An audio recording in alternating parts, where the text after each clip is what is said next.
இப்போ எல்லாத்துக்குமே இந்த 2026 தேர்தல் அப்படின்னு சொல்லிட்டாலே, முதல்ல வந்து ஞாபகத்துக்கு வர்றது அந்த 85% வாக்குப்பதிவு தான்.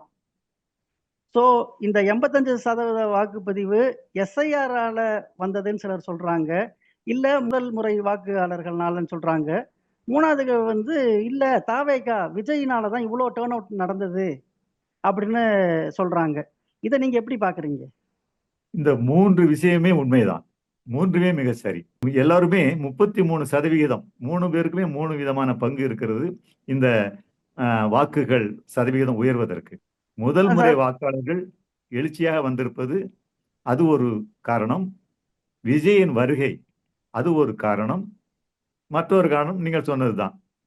எஸ்ஐஆர். சார் எஸ்ஐஆரினுடைய தகுதி நீக்கம் செய்யப்பட்ட வாக்காளர்கள். இவர்கள் எப்படிப்பட்டவர்கள் என்றால் இதுவரை ஓட்டு பதிவுக்கே வராதவர்கள்.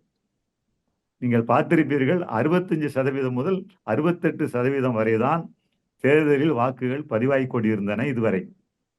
நீங்க 68% என்றால் 32% பேர் ஓட்டளிக்க வரவில்லை. இவர்கள் பல ஆண்டுகளாக பல தேர்தல்களாக வாக்களிக்காமலே இருந்து விட்டவர்கள். இவர்களில் இறந்து போனவர்கள், பகுதியை விட்டு விலகி சென்றவர்கள், வெளியூர்களுக்கு மாற்றி சென்றவர்கள் என்பவர்களும் அடங்குவர். இவர்களெல்லாம் கண்காணித்துத்தான் இவர்களெல்லாம் எலெக்ஷன் கமிஷன் தேர்தல் ஆணையம் நீக்கிவிட்டது.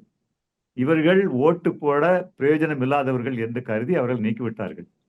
இந்த செயல் மக்கள் மனதில் ஒரு பீதியையும் அதே சமயம் ஓட்டு போட வேண்டும் என்ற ஆர்வத்தையும் உண்டாக்கிவிட்டது. நாம் இந்த தடவை ஓட்டு போடவில்லை என்றால் அடுத்த தடவை நமக்கு வாக்குரிமை இருக்காது என்று மக்கள் ஓரளவு அச்சம், ஓரளவு ஆர்வம் கலந்து ஓட்டளிக்க வந்து விட்டார்கள். இதுதான் இந்த 85%க்கு மேல் ஓட்டு பதிவானதுக்கான காரணம்.